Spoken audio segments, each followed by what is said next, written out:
नमस्कार, मैं हूं आपके साथ राखी लांबा और आप देख रहे हैं न्यूज एक्सप्रेस। तो इस बार सदन की कार्रवाई के दौरान ये देखने को मिल रहा है कि कांग्रेस कितनी ज्यादा मजबूत हो गई है और विपक्ष एकजुटता के साथ बीजेपी के खिलाफ खड़ा है। यानी कि इंडिया ब्लॉक जो है इस बार लगातार बीजेपी से सवाल कर रहा है और बीजेपी एक बार फिर से वही चुप्पी साधे हुए है।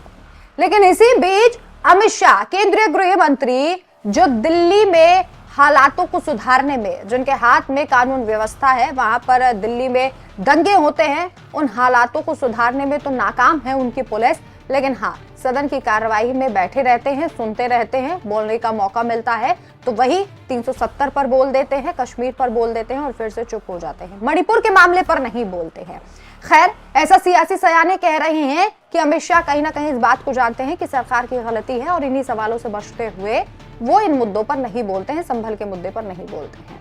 और अब अमित शाह राहुल गांधी पर तंज कस रहे हैं। जब बोलने को कुछ नहीं रहा तो राहुल गांधी पर तंज कसे जा रहे हैं, चूंकि वो भी जानते हैं कि राहुल गांधी सदन में जो मुद्दे उठा रहे हैं उनमें वजन तो है।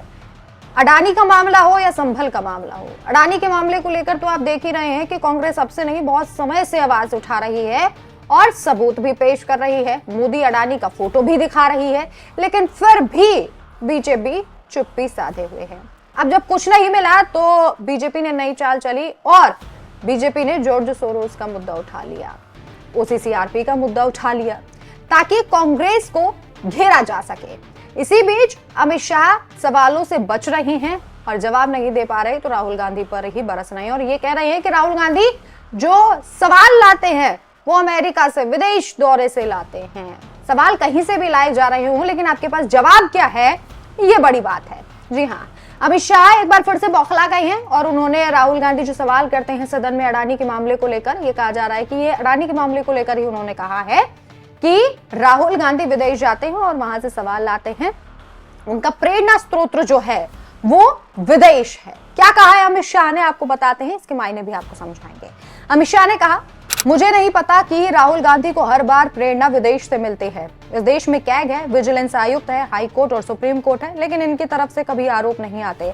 हर बार जब भी संसद का सत्र होता है तो हमेशा विदेश से ही आरोप आते हैं और वे राहुल गांधी उनकी ही बात करते हैं। उनकी प्रेरणा का स्रोत विदेश से आता है, जिससे मुझे हैरानी भी नहीं होती। मुझे पता है कि उन्हें विदेश से ही प्रेरणा मिलती है।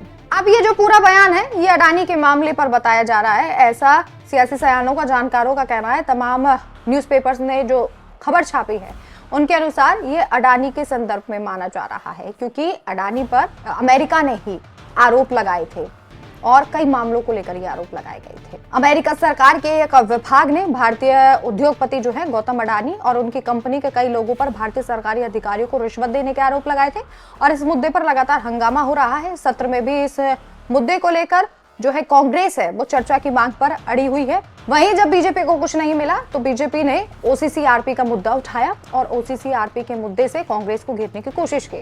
फ्रांस की एक मीडिया वेबसाइट ने खुलासा किया है कि संगठित अपराध पर ओसीसीआरपी की रिपोर्ट अमेरिका सरकार और अमेरिकी अरबपति जॉर्ज सोरोस का संबंध है।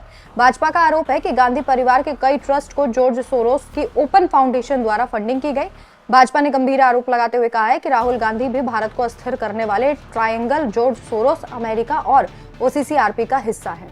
तो जब अडानी का मुद्दा उठाया गया तो आरोप प्रत्यारोप लगाना लाजमी था और आप देख भी रहे हैं कि किस तरीके से जॉर्ज सोरोस का मुद्दा उठाया जा रहा है और ये पूछा जा रहा है सदन में कि सोनिया गांधी का क्या रिश्ता था जॉर्ज सोरोस से, क्या रिश्ता है।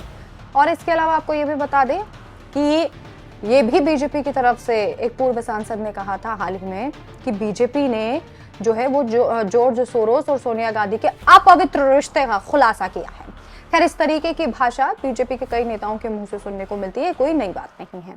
इस खबर पर आपकी क्या राय है? क्या आपको भी लगता है कि अमित शाह बौखला गए हों और इस वजह से इस तरह का बयान दे रहे हैं? क्योंकि संभल और मणिपुर पर तो बोलते नहीं, तो चलिए राहुल गांधी के सवालों पर ही सवाल उठा दिया जाए। इस खबर पर आपकी क्या राय है, हमें कमेंट करके जरूर बताएं। नमस्कार।